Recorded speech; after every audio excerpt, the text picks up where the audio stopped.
ಭಾರತೀಯ red cross ಸಂಸ್ಥೆ ಹಾಗೂ ಕಾಲೇಜಿನ ಯುವ ರೆಡ್ ಕ್ರಾಸ್ ಘಟಕದಿಂದ ಬೇಲೂರು ಪಟ್ಟಣದ ಸಮೀಪದ ವೈಡಿಟಿ ಸರ್ಕಾರಿ ಪ್ರಥಮ ದರ್ಜೆ ಕಾಲೇಜಿನಲ್ಲಿ ಬೃಹತ್ ರಕ್ತದಾನ ಶಿಬಿರಕ್ಕೆ ಗಣ್ಯರು ಚಾಲನೆಯನ್ನ ನೀಡಿದರು.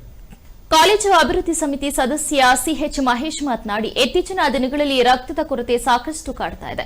ರಕ್ತವನ್ನು ಕೃತಕವಾಗಿ ಸೃಷ್ಟಿಸಲು ಸಾಧ್ಯವಿಲ್ಲದಿದ್ದರಿಂದ 18 ವರ್ಷ ಮೇಲ್ಪಟ್ಟ 60 ವರ್ಷ ಒಳಪಟ್ಟ ಆರೋಗ್ಯವಂತರು ವರ್ಷದಲ್ಲಿ 3 ಬಾರಿ ರಕ್ತದಾನ ಮಾಡುವುದಕ್ಕೆ ಮುಂದಾಗಬೇಕು. ಈ ಮೂಲಕ 3 ಜನ ಜೀವ ಉಳಿಸುವುದರಿಂದ ನಿಮ್ಮ ಆರೋಗ್ಯವನ್ನ ಕಾಪಾಡಿಕೊಳ್ಳಬಹುದಾಗಿದೆ. ಆದ್ದರಿಂದ ಯುವಕರು ಇಂತಹ ಮಹತ್ ಕಾರ್ಯಗಳಲ್ಲಿ ಹೆಚ್ಚು ತೊಡಗಿಸಿಕೊಳ್ಳಬೇಕು ಎಂದರು. ಹಾಸನ ಚಾಮರಾಜೇಂದ್ರ ಜಿಲ್ಲಾ ಆಸ್ಪತ್ರೆ ರಕ್ತನಿಧಿ ವೈದ್ಯಾಧಿಕಾರಿ ಡಾಕ್ಟರ್ ನಾಗಲಕ್ಷ್ಮಿ ರಕ್ತದಾನದ ಬಗ್ಗೆ ಮಾಹಿತಿಯನ್ನ ನೀಡಿದರು.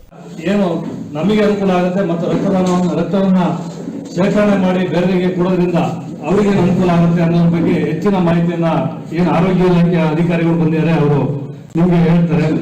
ಏನು ನಾವು ರಕ್ತವನ್ನ ಕೊಡೋದ್ರ ಜೊತೆಗೆ ನಮ್ಮ ಮೆಂಟಾಲಿಟಿ ನಮ್ಗೇನಂದ್ರೆ ಚಿಕ್ಕ ಏಜ್ ನಲ್ಲೇ ನಾವು ಒಂದು ಒಳ್ಳೆ ಕೆಲಸ ಮಾಡೋದು ಅನ್ನೋ ಒಂದು ಮನಸ್ಸಿಗೆ ತೃಪ್ತಿ ಬರುತ್ತೆ.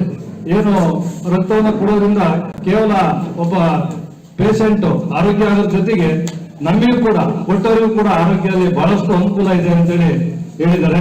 ಹಾಗಾಗಿ ಎಲ್ಲರೂ ಕೂಡ ಈ ಕಾಲೇಜಿನಲ್ಲಿ ಬಂದಿರತಕ್ಕಂಥ ಎಲ್ಲ ವಿದ್ಯಾರ್ಥಿನಿಯರು ರಕ್ತದಾನ. ಈ ಸಂದರ್ಭದಲ್ಲಿ ರೆಡ್ ಕ್ರಾಸ್ ಸಂಸ್ಥೆ ಜಿಲ್ಲಾ ಪ್ರಧಾನ ಕಾರ್ಯದರ್ಶಿ ಶಬೀರ್ ಅಹಮದ್, ಉಪಾಧ್ಯಕ್ಷ ಅನುಗನಾಳು ಕೃಷ್ಣಮೂರ್ತಿ, ನಿರ್ದೇಶಕರಾದಂತಹ ಸುರೇಶ್, ಚಂದನ್, ತಾಲೂಕು ರವೀಂದ್ರ, ಮಹೇಶ್, ಕಾಲೇಜು ಪ್ರಾಂಶುಪಾಲ ಪುಟ್ಟರಾಜು, ಉಪನ್ಯಾಸಕರಾದಂತಹ ಮೋಹನ್, ವೀರಭದ್ರಪ್ಪ ಹಾಜರಿದ್ದರು. ಕಳೆದ ಕೆಲ ದಿನಗಳಿಂದ ಸುರಿತಾ